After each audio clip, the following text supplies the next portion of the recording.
최신 모델이 더 안 좋은 건 왜 때문이죠?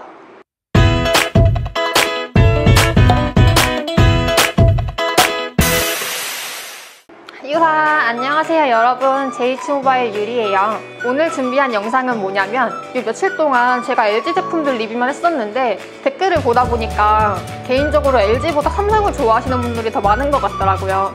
그래서 오늘은 한 달 간격으로 출시된 삼성의 쌍둥이 제품이죠. 갤럭시 A9과 A9 프로 비교 영상을 준비해봤는데요. 그럼 지금부터 두 모델이 어떤 것들이 다른지 같이 파헤쳐 보도록 할게요. 우선 개봉을 해보도록 할게요.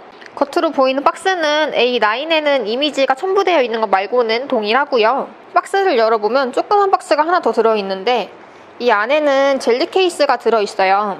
그리고 흰 색깔 천이 보이네요.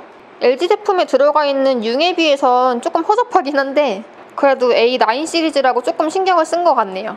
그리고 그 안에는 A9 프로와 A9 기기가 들어있습니다. 그 외에 구성품으로는 번들 이어폰, C타입 충전 케이블, 고속 충전이 되는 충전 포트가 들어있는데요. 구성품은 완전 동일하게 들어있네요. 이제 외형을 살펴보도록 할게요. A9 같은 경우는 6.3인치의 FHD 플러스 아몰레드 디스플레이가 탑재가 되어 있고요. 무게는 183g으로 되어 있어요. 그에 반면 A9 프로는 6.4인치의 FHD 플러스까지는 똑같은데 LCD 디스플레이가 탑재가 되어 있고요. 보시는 것처럼 인피니티 5 디스플레이가 탑재가 되어 있어요. 무게는 173g으로 A9보다 10g 정도 가벼운 무게로 나왔는데요. 화면 인치만 놓고 보면은 A9 프로가 더 클 것 같지만 실제로 전체적인 느낌을 보면은 핸드폰 크기 자체는 A9이 조금 더 크게 나왔어요.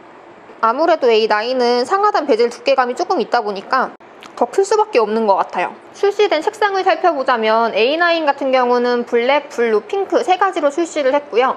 A9 프로 같은 경우도 세 가지 색상으로 출시를 했는데 첫 번째는 블루랑 블랙이 두 가지 색상으로 나뉘어서 출시가 됐어요.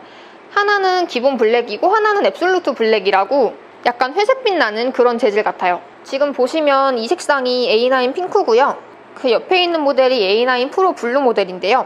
일반적인 스마트폰에서는 볼 수 없는 그라데이션 색상으로 출시를 했어요. 뭐 촌스럽다 아니면 이쁘다 호불호가 많이 갈리는 것 같은데 저는 개인적으로 굉장히 이쁘게 나온 것 같아요. 특히 이 핑크 색상은 여자분들이 딱 좋아할 만한 그런 핑크인 것 같아서 개인적으로도 너무 마음에 들어요. 외형적인 느낌으로만 보면은 전반적으로 크게 다르지 않은 것 같아요. 하지만 조금 다른 점이 있다면 보시다시피 A9 프로에는 이어폰 단자가 없죠. A9 프로 같은 경우에는 아이폰처럼 충전 포트에 이어폰을 꽂아서 쓸 수 있도록 설계가 되어 있는데 이 부분 같은 경우에는 충전을 하면서 노래를 듣거나 이렇게 동시 작업을 할 수가 없어서 굳이 왜 이렇게 바뀌었나 하는 생각이 들어요. 그리고 후면을 보시면 카메라가 탑재가 되어 있는데 A9 같은 경우는 카툭티가 거의 없지만 A9 프로는 카툭티가 좀 있는 편이에요. 그리고 마지막으로 제일 큰 차이점이 뭐냐면 A9에서는 SD카드 지원이 되지만 A9 프로에서는 SD카드 지원이 따로 안 된다고 해요. 유심 트레이를 열어보면은 SD카드를 아예 꽂을 수 없도록 설계가 되어 있는데 아무리 용량이 큰 편으로 나왔다고 해도 추가로 SD카드를 더 꽂아서 쓰시는 분들도 있을 텐데 굳이 왜 이것까지 뺀지는 잘 모르겠네요. 이제 내용을 살펴보자면 A9은 스냅드래곤 660에 6기가 램 그리고 128기가의 스토리지를 탑재를 하고 있고요. 배터리도 3800mAh로 꽤 높은 용량을 가지고 있어요. 고속 충전까지 지원이 되는데 무선 충전은 지원이 안 된다고 해요. 보급형에서 무선 충전이랑 고속 충전 다 되는 걸 찾기가 되게 힘든 것 같아요. 그리고 A9 프로는 스냅드래곤 710을 탑재를 하고 있고요. A9과 동일하게 6기가 램에 128기가의 스토리지를 탑재를 하고 있고 배터리는 3400mAh로 되어 있어요. 한 달 간격이라는 되게 짧은 기간을 두고 출시를 하긴 했지만 A9보다 최신에 나온 핸드폰인데도 불구하고 배터리 용량이 A9보다 더 적은 거는 사실 전 이해할 수가 없네요. 이제 카메라 스펙을 살펴보면 A9 같은 경우는 중저가 모델에선 거의 최초로 쿼드 카메라가 탑재가 되어 있어요. 후면 쿼드 카메라 같은 경우에는 120도까지 촬영을 할 수 있는 800만화소의 초광각 카메라가 탑재가 되어 있고요. 1000만화소의 망원 카메라, 그리고 2400만화소의 일반 카메라, 마지막으로 500만화소의 심도 카메라가 탑재가 되어 있는데요. 그에 반면 A9 프로 같은 경우에는 트리플 카메라를 탑재를 하고 있어요. 1000만화소의 초광각 카메라, 2400만화소의 일반 카메라, 마지막으로 500만화소의 심도 카메라를 탑재를 하고 있는데요. 보시다시피 카메라 화질이 나쁜 편은 아니에요. 전면 카메라랑 메인 카메라 같은 경우에는 되게 잘 찍힌다 할 정도로 화질이 좋긴 한데 그 외에 다른 렌즈들은 사실 되게 잘 찍힌다, 사진 잘 나온다 이런 느낌은 못 받았던 것 같아요, 저는. 특히 A9 같은 경우는 쿼드 카메라라고 해서 기대를 되게 많이 했는데 기대를 많이 해서 그런 건지 아니면 원래 안 좋은 건지 조금 실망을 많이 했어요. 특히 두 핸드폰 모두 아직까지도 라이브 포커스로 사진을 찍을 때 초점이 잘 안 맞는다든지 모서리 부분 경계 처리가 애매하다든지 이런 부분들도 보여서 이 부분은 도대체 언제쯤 개선이 될까라는 생각이 들긴 하는데 그래도 뭐 찾아보니까 프리미엄 핸드폰에 있는 다양한 카메라 기능들이 탑재가 되어 있더라고요. 중저가 핸드폰에서 좋은 화질을 바라는 제가 욕심쟁이겠죠? 마지막으로 가격은 두 핸드폰 모두 599,500원에 출시가 되었는데요.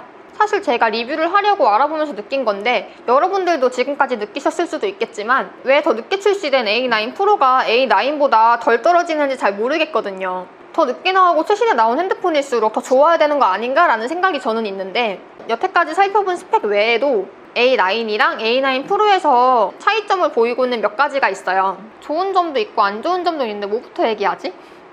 안 좋은 거 먼저 얘기할게요. 좋은 거를 마지막에 들어야 더 기억에 남을 것 같으니까. 첫 번째로 제가 두 핸드폰에서 공통적으로 아쉬운 점은 삼성페이랑 방수방진이 안 된다는 점이에요.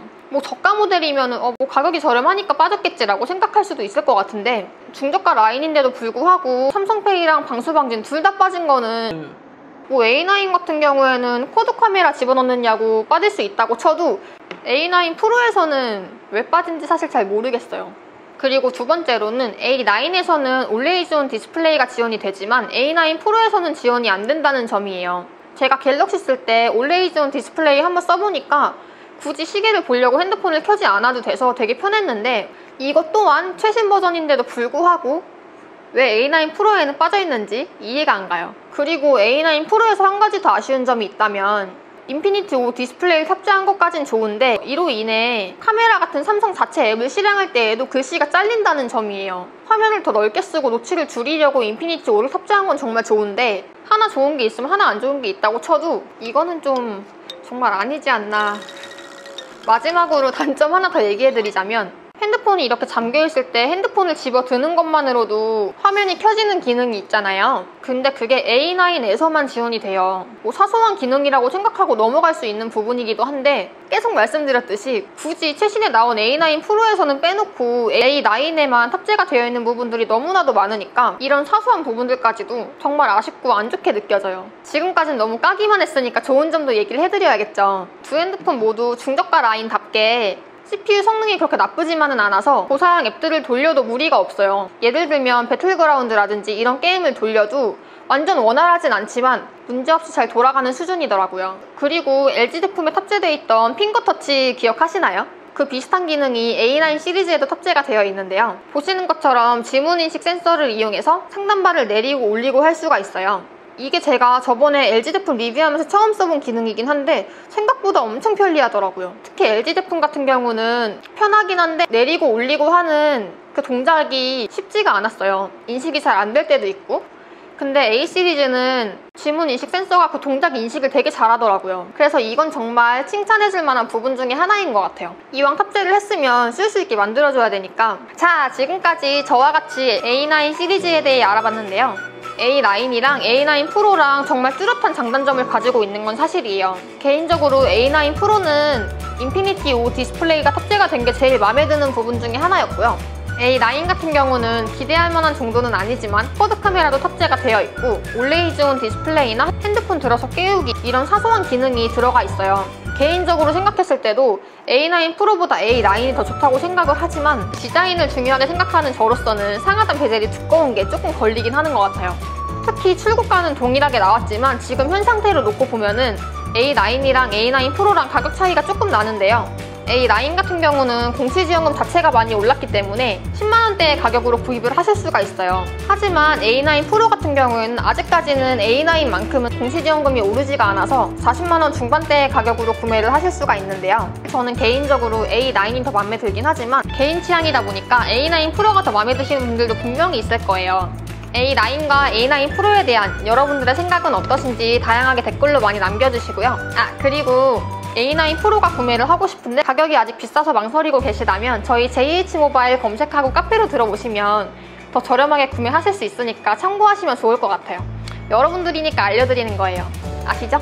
그럼 오늘 영상은 여기서 마무리하도록 할게요. 오늘 영상 재밌게 보셨다면 구독과 좋아요 잊지 마시고요. 저희는 다음 영상에서 또 만나요. 안녕.